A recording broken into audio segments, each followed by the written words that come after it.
પાટણ નગરપાલિકાના નવા પ્રમુખ અને ઉપપ્રમુખની વરણી કરવામાં આવી છે.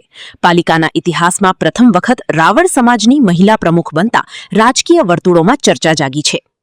ભાજપના મેન્ડેટ પરથી પ્રમુખ પદ માટે ચંદ્રિકાબેન રાવળ અને ઉપપ્રમુખ પદ માટે ઉત્કર્ષ પટેલની બહુમતીથી વરણી કરવામાં આવી હતી. પ્રમુખ પદની ચૂંટણીમાં ચંદ્રિકાબેન રાવળને 25 મત મળ્યા હતા, જ્યારે કોંગ્રેસના સમીમ બાનુ સુમરાને 17 મત મળ્યા હતા. ઉપપ્રમુખ પદ માટે ભાજપના ઉત્કર્ષ પટેલને 25 મત અને કોંગ્રેસના અલ્કેશ પટેલને 17 મત મળતા તેમની જીત જાહેર કરવામાં આવી હતી. પાટણ પાલિકાના ઇતિહાસમાં પ્રથમ વખત રાવળ સમાજની ઓબીસી વર્ગની મહિલા પ્રમુખ બનતા સમર્થકોમાં ખુશીની લાગણી જોવા મળી હતી. નવી પ્રમુખ ચંદ્રિકાબેન રાવળે શહેરના તમામ 11 વોર્ડમાં ભેદભાવ વગર વિકાસના કામો અને લોકોની સમસ્યાઓના ઉકેલ માટે કામગીરી કરવાની ખાતરી આપી હતી. રિપોર્ટ અનિલ રામાનુજ, રાધનપુર, પાટણ.